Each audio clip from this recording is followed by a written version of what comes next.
Now here's a wonderful family. It's mom and her 3 kids, and God, they're like in middle school or whatever, or maybe not even that. And what they did, the life really kicked them in the butt, and they wound up homeless. That's right, homeless. How many of us could think that this would happen to us? But it does happen to people and nice families like this. But what's interesting about them and what makes them superheroes in my life, is that they figured out the internet to be able to raise money and also help other people who may be homeless or whatever. Because they said, well, they were homeless. Man, the biggest problem was how they were treated at school and things like that. They didn't have nice lunch pails and things like little things.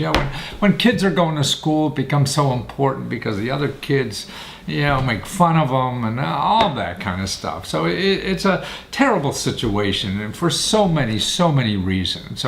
So after feeling this, they're trying to solve this problem single-handedly. A mom and 3 kids wants to solve the homeless problem and making a career out of doing this. And then they don't have a background, a PhD in how to start a nonprofit or anything. No, they're using capitalism even for that. And that's why capitalism has its faults, and we found that out in Wall Street. It doesn't solve every goddamn problem we have, and it creates some.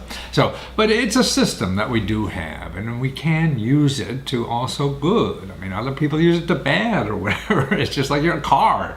Some people use them for good, some people use them for bad.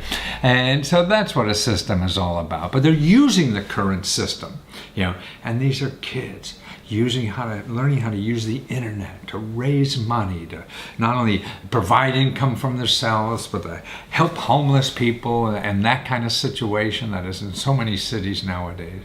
So that's why I think the new tools in our society give power to just normal folks, anybody, as the power now to change what they don't like. And I think that's what we are here for. We should see problems and then see how we could use the talents we have to fix those problems or try to make it easier or whatever it is. What is the world outside of you calling for you to do? It's not so much looking inside and what's going to make me the happiest person in the world. Well, the happiest person in the world probably is helping other people and looking at what the world is looking for help with, that they have the talents, that you have the talents, to help with, and that's what life is all about. At least I believe that now. I didn't years and years ago, but I really see it as now. So watch this interview, and gosh, we all could learn from these people. Okay, well, we got the family here that is saving the world for the homeless population in Los Angeles. And you guys say there's like 50,000 homeless people in Los Angeles right now? And you used to be 4 of them, right? That now you're no longer homeless, you and your family, but now you're trying to solve that problem because about a quarter of them, like 10,000 of them, are kids. And you say it's more devastating for kids to be homeless and going to school and not having a proper lunch pail and being made fun of and all that kind of. So you started squissyfish.com that will help homeless people. .net. I'm sorry, squissyfish.net. That's going to help solve this problem. And you're running a campaign on Indiegogo that you're looking for people to help you because they not only get one of your products, your Squishy Fix products, but a homeless person gets one too. Sort of like Tom's, you said, right? Exactly. Exact same business model. And then you're also contributing to, who are they called? Share or Path? Who?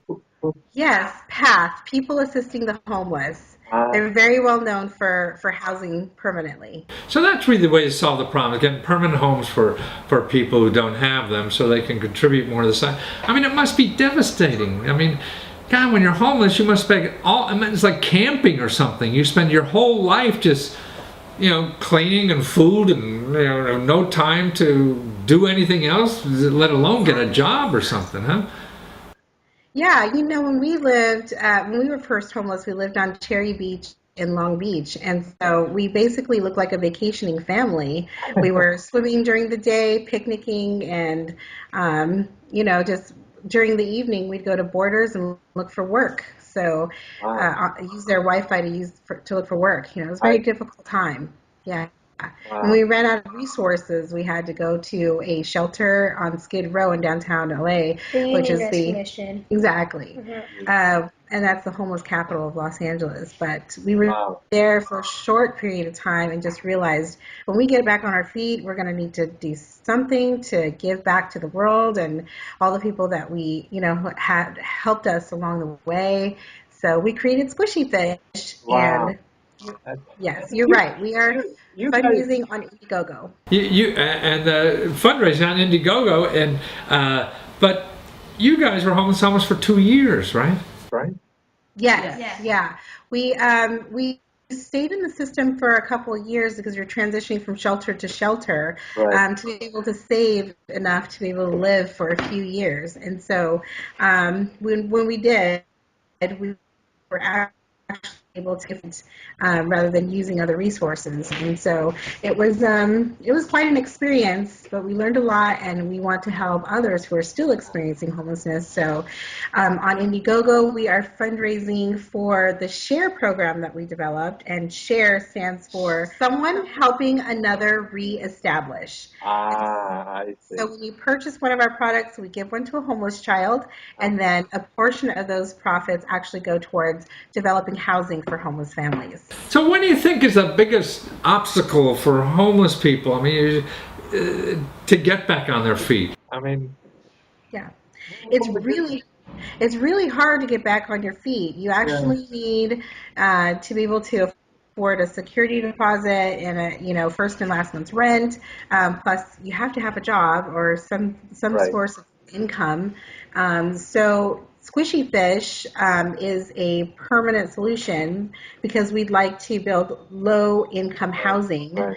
or provide low income housing that people can afford until they get back on their feet. So you're saying also earlier before we went on the air, you said it costs almost like $5,000 just to get, just a normal apartment. It does. We have a That's, 2-bedroom, 2-bath, and yeah. it costs us $1,500 a month. Huh. But the deposit, you need like $5,000 as a deposit for down payment, first month, last month, and everything. And man, that's a big. Yeah, if you had $15,000, if you had $5,000, you wouldn't be homeless. Right. Right. So we did have to save pretty vigorously. Well, I think also what you're doing, man, you have 3 wonderful children there that you're teaching how to live in this society too. Like if you don't like it, man, you start changing it and doing something about it, right? Right. Thank you so much for noticing that. They want to be an example for other children. Part of the component of our business is that they're motivational speakers, so they travel Southern Wow. California, activating other children to join the Squishy Fish Cruise mission and be a part of ending homelessness. Yeah, well, that's terrific. I mean, that's the problem. Wherever you are in society, I feel, well, you see a problem in life now, and you say, well, let's solve it. And so you got 3 kids. This is a problem you solved because you were part of it. You realized it, and you just went on the internet and started doing it. And so that's an inspiration alone. Yeah.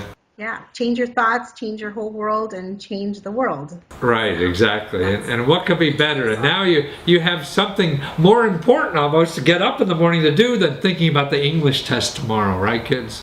Right. Right, exactly. It's a lot That's more a little fun. boring. And this is what really life is about. So that's why you're very fortunate at this age to be doing something, contributing to society instead of reading about other people doing it. You can go out there as a kid, 11 years old and contribute yourself. But I mean, you kids are really doing something very important in life, and you don't have to wait to be a grown-up and graduated from college or whatever to do something important. You're doing something that's more important than half the college graduates, I would think. Oh, thank you. That is exactly what they're doing, and we're absolutely blessed. And it does, and that's what's so neat about the world today. I mean, you could be 11 years old now and just change the goddamn world because it's so screwed up. Somebody's got to do it. And if you kids don't do it, who's going to do it? The rest of us are too fat and happy to do it, yeah? We've been fortunate to meet so many really great people who actually want to do something. You know. That's wonderful.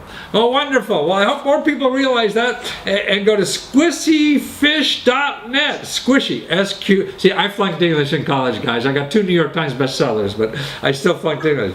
SQUISHYFISH. See, that's for the people who don't know how to spell too much.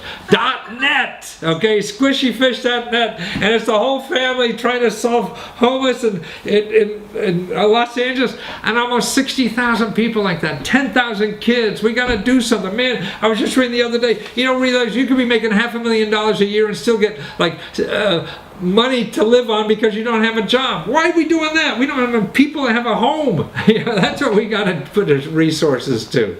Yes. Well, thank you for trying to educate the rest of us on this. It's an important problem, and I appreciate that you're there to do it. If the government isn't, at least we got somebody doing this thing, right? Thank you, Matthew. Thank you, Matthew. I really Thank you, appreciate your guys. time. Good See you night. guys. See you.